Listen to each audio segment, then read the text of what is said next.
Todos já abriram, pessoal?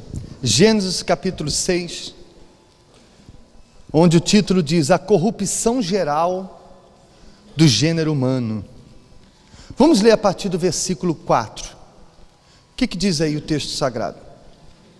E viu o Senhor que a maldade do homem se multiplicara sobre a terra, e que toda a imaginação dos pensamentos de seu coração era só má continuamente. Então arrependeu-se o Senhor de haver feito o homem sobre a terra, e pesou-lhe em seu coração. E disse o Senhor: destruirei o homem que criei sobre a face da terra, e desde o homem até o animal, até o réptil, até as aves dos céus, porque me arrependo de os haver feito. Noé, porém, achou graça aos olhos do Senhor. Estas são as gerações de Noé. Noé era justo e perfeito em suas gerações. Noé andava com Deus. Abaixa um pouco o meu microfone, por favor.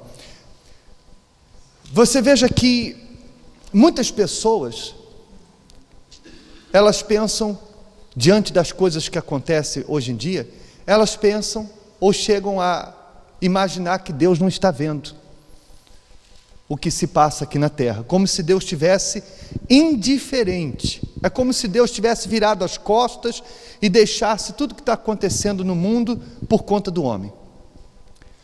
Mas, assim como nos dias de Noé, está escrito que Deus viu a maldade do homem, Deus continua vendo tudo o que se passa na terra. Está escrito aqui no versículo 5, que Deus viu que todo o pensamento e o coração daquelas pessoas era continuamente mau. Duas coisas que Deus via e que os nossos olhos não veem: pensamentos e sentimentos. Quando a Bíblia diz que Deus viu a maldade do homem, não estava se referindo só ao que era visível aos olhos nu, aquilo que era visível para as outras pessoas, o que por si só já era muito mal nos dias de Noé. Mas Deus faz questão de mencionar aqui que o que ele viu era algo além do que se podia ver com os olhos. Ele viu que todo o pensamento daquelas pessoas era mau, e viu que os sentimentos que eles tinham dentro deles era continuamente mal. Jesus fala lá em Mateus 24 que os últimos dias antes da sua volta seriam como nos dias de Noé. E tudo que nós temos visto nos dias de hoje é como se fosse uma reprise do que aconteceu nos dias de Noé, porque os pensamentos das pessoas, principalmente em relação às coisas espirituais, são pensamentos cada vez pior.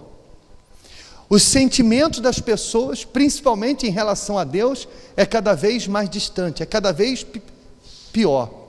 E como diz aqui, é algo continuamente. Entende sim ou não? Então, o que acontece? Assim como Deus viu aquela maldade e teve que agir, ele teve que interferir, fazendo o dilúvio, porque Deus vê, mas ele dá um tempo para as pessoas se arrependerem. Você pode ler depois na sua casa, nos versículos anteriores, a Bíblia diz que Deus disse que os dias daquelas pessoas seriam 120 anos. Algumas pessoas às vezes confundem, pensam que Deus tinha reduzido a idade do ser humano para 120, mas isso não faz sentido, até porque Abraão, Isaac, Jacó viveram mais do que 120 anos depois do dilúvio. Ele não estava se referindo aos dias de vida que as pessoas passariam a ter a partir dali, ele estava se referindo ao tempo que ele estaria dando para aquelas pessoas. 120 anos, que era o tempo exato daquele momento que Deus disse que se arrependeu de os haver criado, até o momento do dilúvio acontecer. Eles tiveram quantos anos? 120 anos. Durante esse tempo, Noé construiu a sua arca. E está escrito lá em 2 Pedro, no capítulo 2, fala que ele foi chamado pregador da justiça. Eu estava falando agora com os candidatos a obreiro, fazendo reunião com eles, eu disse para eles, a gente prega para muitas pessoas, mas nem todas vão se converter. Só que nós precisamos pregar, mesmo sabendo que nem todos vão se converter. Da mesma forma que Noé, que Deus deu aquelas pessoas 120 anos para elas se arrependerem, mesmo sabendo que elas não se arrependeriam. Deus não sabe todas as coisas? Então, para que ele deu 120 anos para eles se arrependerem, se ele sabia que eles não se arrependeriam? Para que Deus pudesse praticar a justiça, por uma questão de justiça. Eu sei que eles não se arrependerão, mas eu não posso trazer o dilúvio sem primeiro dar a eles a chance, a oportunidade deles se arrependerem. Deus nem podia deixar de fazer o dilúvio, porque ele estaria sendo conivente com o erro daquelas pessoas, ele estaria sendo conivente com a maldade daquelas pessoas, mas também não poderia lançar o dilúvio sem primeiro dar a oportunidade para eles. Não houve, naqueles dias, não houve quem não tivesse tido oportunidade. Eu até penso que por essa razão, Deus mandou Noé construir uma arca, para guardar ele e os animais que estavam na arca, e a família dele. Porque, sendo Deus, você há de concordar comigo que ele poderia salvar Noé e os animais de qualquer outra? Ou será que Deus precisava de um barco para salvar Noé? Mas o barco tinha 135 metros de comprimento e uma altura aproximada de um prédio de 4 andares nos dias de hoje. Um barco desse tamanho, em um lugar onde não havia edifícios altos como os de hoje, era visto por todo lado. E não havia ninguém que não soubesse da construção daquele barco. E, por consequência, quando ouviam falar do barco, ouviam falar do dilúvio. Mas nenhum deles quiseram construir a sua própria arca. Nenhum deles quiseram se preparar. Nenhum deles quiseram se arrepender para, de alguma forma, serem salvos como Noé. Então, Deus não teve outra opção a não ser trazer o dilúvio e, através de Noé, começar uma nova geração de pessoas que pudesse buscá-lo, que pudesse colocar fim naquela corrupção que havia naquele mundo. Então, Deus vê. Ele pode não agir imediatamente, e quando ele não age imediatamente é porque ele está dando tempo para as pessoas se arrependerem. Mas um dia esse tempo acaba, e quem não se arrependeu terá que responder por isso. Entende sim ou não? Então, versículo 5: viu o Senhor que a maldade do homem se multiplicara sobre a terra, e que toda a imaginação dos pensamentos de seu coração era só má continuamente. E então arrependeu-se o Senhor de haver feito o homem sobre a terra, e pesou-lhe o coração, pesou-lhe em seu coração. Veja só, esse arrependimento aqui não é como o nosso. O nosso arrependimento, normalmente, é quando a gente sente uma tristeza ou um pesar por um erro que nós cometemos. Não é verdade? Qual foi o erro de Deus? Aonde Deus errou com aquelas pessoas? Então, o arrependimento de Deus não era como o nosso. Deus não se arrependeu de ter feito o homem, de ter dado oportunidade para o homem. Esse arrependimento aqui era um sentimento de tristeza de Deus por ter que mudar o seu procedimento com o ser humano por causa da maldade daquelas pessoas.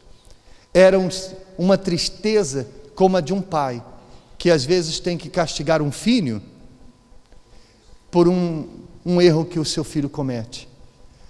Eu não acredito que nenhum pai castigue o seu filho com prazer, com alegria. Às vezes o castigo dói mais no pai do que no próprio filho. Então era um sentimento de tristeza da parte de Deus, de ter que fazer o que ele estava para fazer, por causa das pessoas não se arrependerem. É o mesmo que Deus sente nos dias de hoje. Está escrito que Deus, lá em Ezequiel 36, que Deus não tem prazer na morte do ímpio. Cada pessoa que morre sem Jesus é uma tristeza no coração de Deus, porque durante toda a vida daquelas pessoas, elas tiveram a oportunidade de se arrepender, e há pessoas que viveram uma vida inteira sem nunca ter se arrependido e aceitado Jesus como seu Salvador, como aconteceu com aquela geração. Então, hoje não é diferente.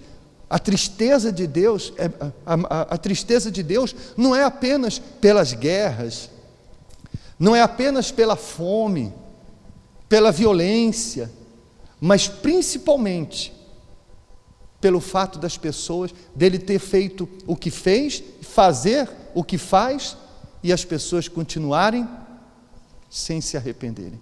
Entende a diferença? Então está escrito, versículo 7, disse o Senhor, destruirei o homem que criei de sobre a face da terra, desde o homem até o animal, até o réptil, até as aves dos céus, porque me arrependo de os haver feito. Noé, porém, achou graça aos olhos do Senhor. Olha que coisa forte. Enquanto Deus via a humanidade naqueles dias e sentia tristeza, Deus sentia alegria ao olhar para Noé e ver que mesmo naqueles dias Noé era diferente, era temente a Deus. Portanto, eu e você, todos nós, podemos ser aqueles que causam tristeza no coração de Deus? Ou podemos ser como aqueles, como Noé, que acham graça aos olhos de quem? Aos olhos de Deus. Depende das nossas escolhas, depende das nossas atitudes. Noé, ele não quis achar graça aos olhos das pessoas dos seus dias, porque você pode imaginar como que Noé foi zombado nos dias dele. Imagine como que Noé foi afrontado na sua fé, como Noé foi perseguido por causa da sua fé. Imagine ele sendo o único construindo uma arca, o único pregando a justiça de Deus e sendo desprezado, sendo rejeitado, sendo tido como louco, fanático, mas ele não queria achar graça aos olhos daquelas pessoas. Para ele, o mais importante era achar graça o quê? Aos olhos de Deus. E às vezes a gente vê nos dias de hoje, até mesmo pessoas dentro da igreja, que estão mais preocupadas em agradar os olhos das pessoas do que os olhos do próprio Deus. Tanto é que tem pessoas que vivem uma vida dupla, né? É aquela pessoa que demonstra ser uma coisa que ela não é. É aquela pessoa, por exemplo, olhe para o pastor, por favor. É aquela pessoa, por exemplo, que na igreja demonstra uma coisa, que ela diz ser uma coisa, mas lá fora, quando ela está com os amigos que não são da igreja, lá fora, quando ela está no trabalho, ela é outra o quê? Outra coisa. Por quê? Porque se a preocupação dela fosse achar graça aos olhos de quem? De Deus, ela jamais, em momento algum, iria viver essa dupla personalidade, porque ela sabe que os olhos de Deus vê em todo lado. Então, do que adiantaria ela enganar o pastor, os membros da igreja, demonstrando uma coisa, se ela sabe que os olhos de Deus, que estão vendo tudo, sabe que ela não é nada daquilo. Então, está cheio de gente, jovens nas redes sociais que se fazem de tudo por causa de uma curtida, por causa de seguidores, às vezes até fazem papel de ridículo para poder chamar a atenção das pessoas, porque eles querem achar graça aos olhos de quem? Dos outros. Pessoas que se anulam por causa dos amigos, que às vezes não é questão de sacrificar pelos amigos, há pessoas que não sacrificam, elas se anulam, tudo para agradar os amigos. Às vezes até fica contra os pais, fica contra a família para agradar quem? os amigos, porque quer estar bem aos olhos dos amigos. Mas a tristeza de Deus é que Deus vê um esforço enorme dessas pessoas para estar bem aos olhos dos outros, mas não está nem aí para ficar bem aos olhos de quem? Aos olhos de Deus. Então Noé, a preocupação de Noé era o quê? Eu quero estar bem aos olhos de quem? De Deus. Achar graça aos olhos de Deus. Então, versículo 8: Noé, porém, achou graça aos olhos do Senhor. Estas são as gerações de Noé, ou em algumas traduções diz, essa é a história de Noé. Noé era homem justo e perfeito em suas gerações. Noé andava com Deus. Olha só, a Bíblia resume a história de Noé em apenas um versículo, apenas uma frase.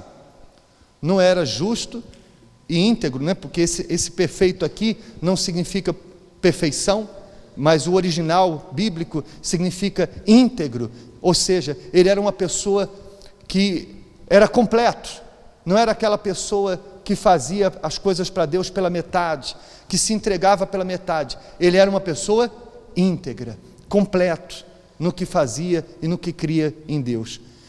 E diz a Bíblia, Noé andava com Deus. O que você entende quando a Bíblia diz que Noé andava com Deus? Vamos refletir um pouquinho. O que significa andar com Deus? Será que andar com Deus significa andar na igreja? Porque tem gente que pensa que porque ela anda na igreja, ela está andando com Deus. Mas nem todo mundo que anda na igreja, anda com Deus. Porque você sabe que há pessoas que andam na igreja, mas andam nos vícios, andam na igreja, mas andam no adultério, na prostituição.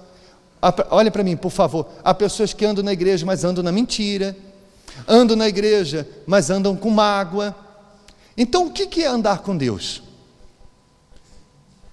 Andar com Deus significa você viver uma vida diferente da maioria das pessoas, que prefere andar na carne, andar no mundo, andar nos vícios, do que andar em comunhão com quem?